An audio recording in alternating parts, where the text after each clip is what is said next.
The first time I saw her, she was dying. Her ship had crash-landed in the middle of the Nevada desert, a jagged scar of molten metal and broken machinery strewn across the sand. The authorities had cordoned off the area, but I'd always been good at slipping past barriers. Curiosity had always been my weakness. That, and a stubborn refusal to believe that anything was truly beyond my understanding. When I found her, she was pinned beneath a piece of wreckage, her body shimmering with an otherworldly iridescence. Her skin was a deep, velvety blue, and her eyes, large, almond-shaped, and glowing faintly, locked onto mine the moment I approached. She didn't speak, not at first, but I could feel her pain radiating through the air like a tangible force. "Hold on," I said, though I wasn't sure she could understand me. "I'll get you out." It took me nearly an hour to free her, using a piece of debris as a lever to shift the wreckage. Her blood, a luminous, silvery fluid, pooled around her, and I could see the damage to her body, a deep gash across her side, one of her limbs bent at an unnatural angle. She was breathing, though, if you could call it that. Her chest rose and fell in a slow, rhythmic motion, and her eyes never left mine. When I finally pulled her free, she collapsed into my arms, her body lighter than I expected. She was taller than me, her limbs long and graceful, but she felt almost weightless, as if she were made of something less dense than flesh and bone. I carried her to my truck, ignoring the distant wail of sirens, and drove her to my cabin in the mountains. Over the next few weeks, I nursed her back to health. She didn't speak, not at first, but she communicated in other ways, gestures, expressions, and a strange, melodic hum that seemed to resonate in my chest. I called her NYX, after the Greek goddess of the night, because her skin reminded me of the deep, starless sky. As she healed, I began to notice things about her. Her body seemed to repair itself at an astonishing rate, the gash in her side closing up within days, her broken limb straightening and strengthening on its own.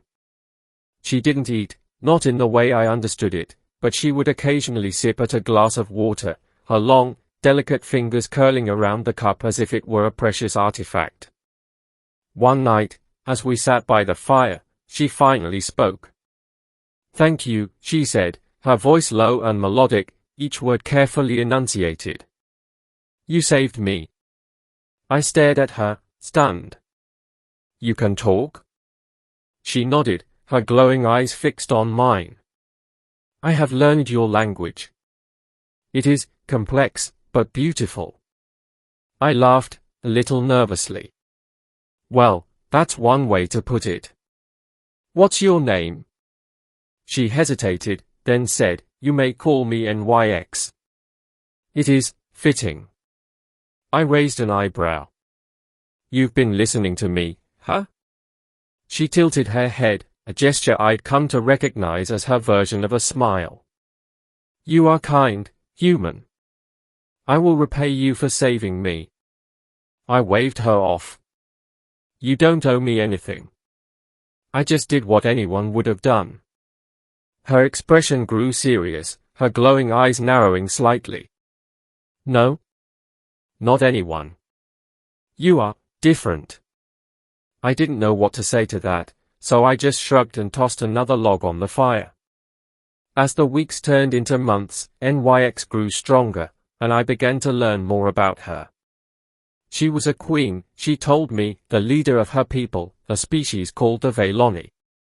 They were explorers, she said, traveling the stars in search of knowledge and new allies. Her ship had been attacked by a rival faction, a brutal race known as the Kralnik, who sought to conquer and enslave any species they encountered.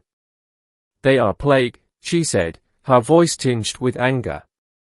"They consume worlds, leaving nothing but ash and despair in their wake." I listened, fascinated and horrified in equal measure. NYX spoke of things I could barely comprehend, interstellar wars, ancient civilizations, technologies that defied the laws of physics. But there was something else, too, something she didn't say outright, but that I could sense beneath her words. A weight, a burden that she carried with her. One night, as we sat under the stars, I finally asked her, "What happens now?" I said, "You're healed. You're strong. Are you going to leave?"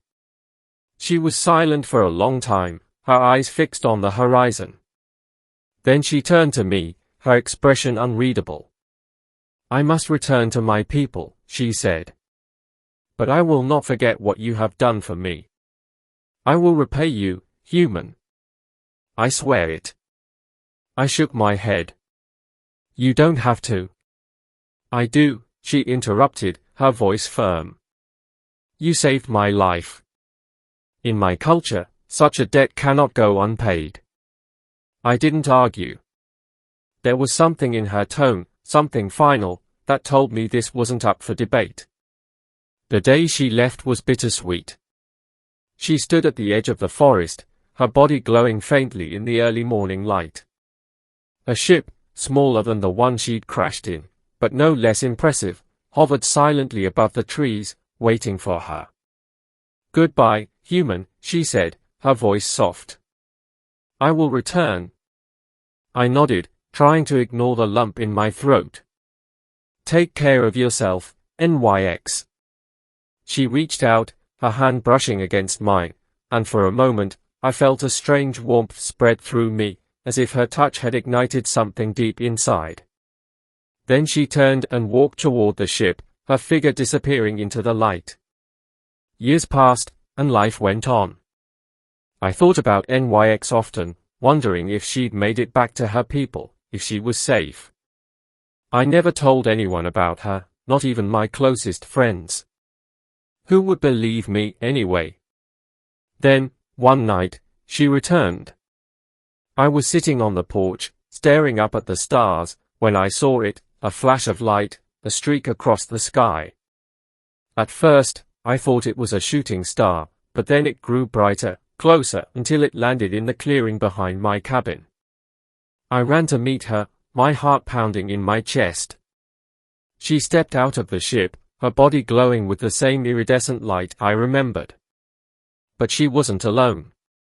Behind her stood a dozen others, their bodies tall and graceful, their eyes glowing with the same otherworldly light. "NYX," I said, my voice barely above a whisper. "You came back." She nodded, her expression serious. "I told you I would repay you, human. And I keep my promises." I frowned, confused. "Repay me? How?" She stepped closer, her eyes locking onto mine. "The Kralnik are coming," she said. "They have set their sights on your world. They will destroy it, as they have destroyed so many others." My blood ran cold. "What? When?" "Soon," she said. "But you will not face them alone. My people will stand with you. We will fight by your side." I stared at her, stunned. "Why? Why would you do that?" She reached out, her hand brushing against mine, and I felt that same warmth spread through me again. "Because you saved me," she said. "And because you are worth saving." The battle was fierce, but we won. The Valoni fought with a ferocity and precision that left the Kralnik reeling, their ships falling from the sky like burning meteors.